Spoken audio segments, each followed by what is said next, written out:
السلام علیکم ورحمۃ اللہ وبرکاتہ۔ بسم اللہ الحمدللہ والصلاة والسلام علی رسول اللہ ومن تبعہ ووالاہ وبعد۔ محترم ناظرین و سامعین، اسلامی بھائیوں، دوستوں، عزیزوں، ماؤں اور بہنوں، آؤ نبی کی نماز سیکھیں سیریز کے اس ویڈیو میں آپ سب کا خیر مقدم ہے۔ حضرات گرامی، ہم نے اس سے پہلے کی ویڈیو میں جانا کہ نماز میں وہ کون سے چھوٹے چھوٹے کام یا امور ہیں جو جائز ہیں۔ اب آج کے اس ویڈیو میں جانیں گے وہ کون سے کام ہیں جو ناجائز ہیں۔ نمبر 1 جانیے، چھینک کا جواب دینا۔ چھینکنے والے نے الحمدللہ کہا تو ہم یرحمک اللہ کہنے لگے۔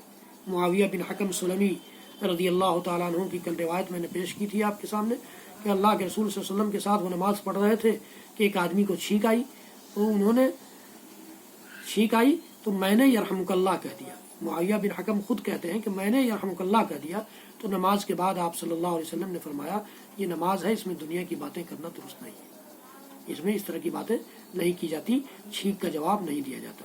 ہاتھوں کی انگلیاں ایک دوسرے میں ڈالنا اس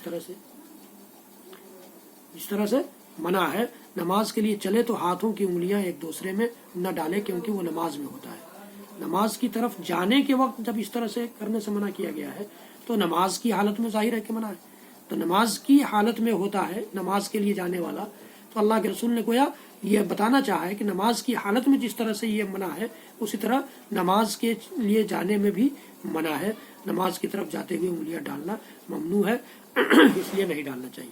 ہونٹ بند رکھ کر محض دل میں پڑھنا مناسب نہیں ہے۔ کوئی دعا پڑھ رہے ہیں ہم نماز میں، قرات کر رہے ہیں نماز میں، تو ہونٹ کھول کر ہونٹ ہلنی چاہیے، ہماری زبان ہلنی چاہیے، زبان سے پڑھنا ہے، دل میں نہیں پڑھنا ہے، کیونکہ صحابہ کرام رسول اللہ صلی اللہ علیہ وسلم کی قرات کا اندازہ داڑھی کی حرکت سے لگایا کرتے تھے۔ داڑھی ہلتی تھی اللہ کے رسول کی، جس سے پتہ چلتا تھا کہ آپ اپنی زبان کو حرکت دے رہے ہیں، ہونٹ کو حرکت دے رہے ہیں، تو ہونٹ کھول کر پڑھتے تھے۔ صحیح بخاری کی روایت ہے۔ بال باندھنا اور کپڑے سمیٹنا، بال خوب اسی میں سنوار رہے ہیں نماز میں اور کپڑے سمیٹ رہے ہیں، یہ درست نہیں ہے۔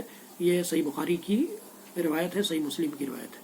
اسی طرح بعض لوگوں نے اس حدیث سے یہ استدلال کیا ہے، اسی حدیث سے جس میں بال باندھنے اور کپڑا سمیٹنے کی بات ہے، کہ اگر شلوار ٹخنوں سے نیچے ہو تو اسے بھی اوپر کو سمیٹنا جائز نہیں ہے۔ یہ استدلال غلط ہے، کیونکہ ٹخنوں سے نیچے کپڑا رکھنا حرام ہے، تو کپڑا جب نیچے تک رکھنا حرام ہے تو اس کو ہم موڑ سکتے ہیں، اس میں کوئی قباحت نہیں ہے، لیکن اسی حدیث سے استدلال کیا لوگوں نے کہ کپڑا نہیں موڑ سکتے ہیں، کپڑا سمیٹ نہیں سکتے ہیں، حالانکہ ایسی چیز نہیں ہے، یہ باطل استدلال ہے۔ برہنہ ہونے سے نماز باطل ہے، ننگے ہو جائیں تو نماز باطل ہو جاتی ہے، کیونکہ ستر چھپانا شرط ہے، لیکن اگر کسی کے پاس کپڑا کم ہو تو پھر برہنہ ہونے سے نماز باطل نہیں ہوگی، تنہائی میں وہ پڑھ لے گا، اکیلے میں گھر میں پڑھ لے گا، کوئی حرج نہیں ہے۔ صحیح بخاری کی روایت ہے، اور اسی طرح کتاب الزہد امام احمد بن حنبل کی کتاب ہے، اس کی روایت ہے، اس کی سند بھی صحیح ہے، تو اس میں کوئی حرج نہیں ہے۔ لیکن اگر کپڑا رہتے ہوئے کوئی ننگے پڑھتا ہے تو اس کی نماز نہیں ہوگی، اس لیے کہ ستر کا چھپانا ضروری ہے۔ آسمان کی طرف یا ادھر ادھر دیکھنے سے بھی نماز باطل ہو جاتی ہے، یہ ناجائز ہے صحیح بخاری کی روایت کے مطابق۔ خشوع و خضوع کے منافی بیجا حرکت کرنا، کبھی ادھر ہلا رہے ہیں، کبھی اس ہاتھ کو ہلا رہے ہیں، کبھی سر کو ہلا رہے ہیں، کبھی کپڑا درست کر رہے ہیں، یہ سب صحیح نہیں ہے۔ نماز میں دائیں طرف یا سامنے تھوکنا، کیونکہ اگر مسجد میں گندگی کا ڈر نہ ہو تو پاؤں کے درمیان یا بائیں طرف تھوکنا ہی جائز ہے۔ سامنے قبلہ کی طرف تھوکنا یا دائیں طرف تھوکنا، اس سے اللہ کے رسول نے منع کیا ہے کہ تم میں سے نماز کی حالت میں کوئی کسی کو تھوکنا ہو، بلغم آئے، کسی کو سردی نزلہ ہو تو وہ سامنے قبلہ کی طرف نہ تھوکے، اپنے دائیں طرف نہ تھوکے، بلکہ اپنی بائیں طرف تھکا لے، یا اپنے قدم کے نیچے اس کو کر لے، یا اپنے کپڑے میں مل لے، اس طرح کی اجازت ہے، جیسا کہ کل کی ویڈیو میں آپ نے دیکھا اور جانا۔